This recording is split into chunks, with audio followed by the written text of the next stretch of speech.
గౌరవనీయులైన మాజీ ముఖ్యమంత్రి శ్రీ వైఎస్ జగన్ గారికి రామగిరి ఎస్ఐ జి సుధాకర్ యాదవ్ అను నేను విన్నవించుకుంటున్న విన్నపం ఏమనగా, మీరు విమర్శించినట్టుగా, నీ స్టూడెంట్ విమర్శించినట్టుగా మేము ఏ తప్పు పనులు చేయలేదు.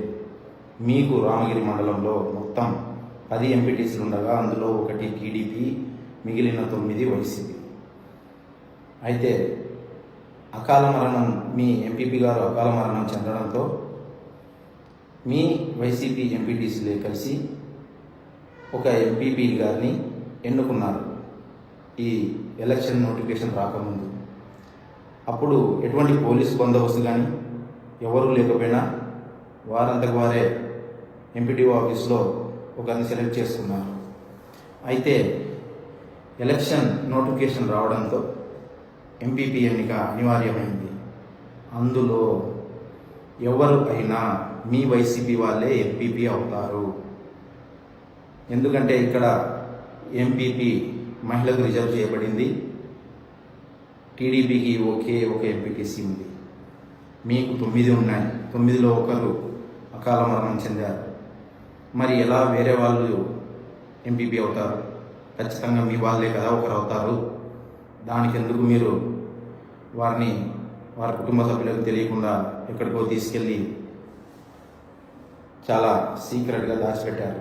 సరే, దాచిపెట్టారు, పోలీస్ ప్రొటెక్షన్ అడిగారు. మా ఉన్నతాధికారుల ఆదేశాల మేరకు 200 మంది పోలీస్ బలగాలతో ఒక ఎస్పీ గారి పర్యవేక్షణలో 4 డిఎస్పీ స్థాయి అధికారులు, దాదాపు 10 మంది సిఐలు, 15 మంది ఎస్ఐలు బందోబస్తు నిర్వహించారు. మీ ఎంపీటీసీలను తీసుకొని రావడం కోసమని ఒక డిఎస్పీ స్థాయి అధికారిని, ఒక ఇన్స్పెక్టర్ గారిని, 3 ఎస్ఐని, సిబ్బందిని ఇచ్చి 7 పోలీసు వాహనాలలో మీరు చెప్పిన ప్రదేశానికి బాగేపల్లి టోల్ ప్లాజా దగ్గరకు, అంటే రామగిరికి 84 కిలోమీటర్ల దూరంలో ఉన్న బాగేపల్లి టోల్ ప్లాజా దగ్గరకు వస్తే మీరు ఆ రోజు ఉద్దేశపూర్వకంగా ఎన్నిక వాయిదా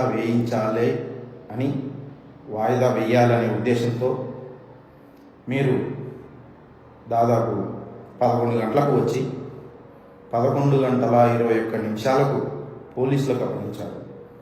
మా పోలీసు వారు అక్కడి నుండి రామగిరికి వచ్చేలోపే ఎన్నికల అధికారి ఆ రోజు పోస్ట్ పోన్ చేశారు.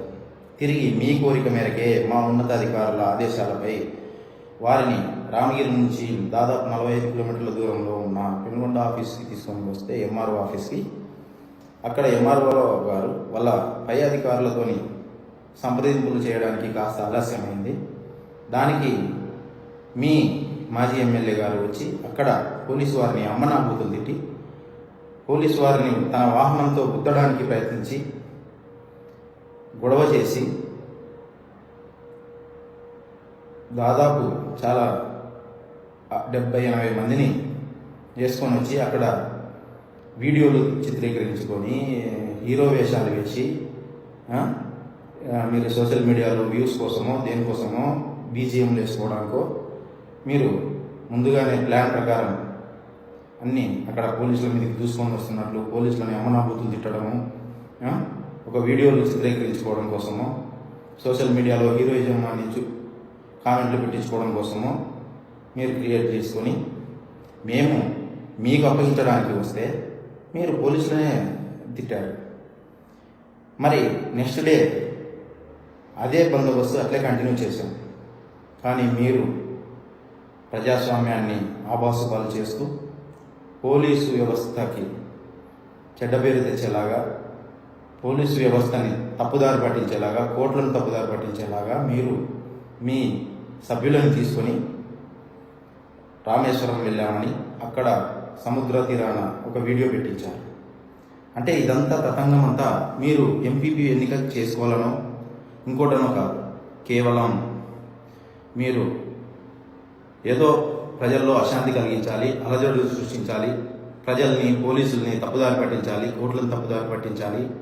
దానికి Ramagiri SI Sudhakar Yadav video call మాట్లాడించాడు, తొక్క మాట్లాడించాడు, తోలు మాట్లాడించాడు అని చెప్పేసి ఏడుస్తూ ఉన్నారు.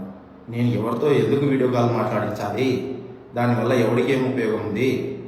దానివల్ల నో యూజ్, ఎవరికి ఉపయోగం లేదు. ఎవడైనా అందులో మిగిలిన 8 మంది ఎంపీటీసీలలోనే ఒకరు, వైసీపీ ఎంపీటీసీలోనే ఒకరు ఎంపీపీ అవుతారు. ఆ విషయం మీకు తెలుసు. కానీ అనవసరమైన మీ రాజకీయ భవిష్యత్తు కోసం చేశారో దేనికోసం చేశారో నాకు తెలియదు. కానీ ఇది మాత్రం తప్పు, ప్రజల్ని తప్పుదారి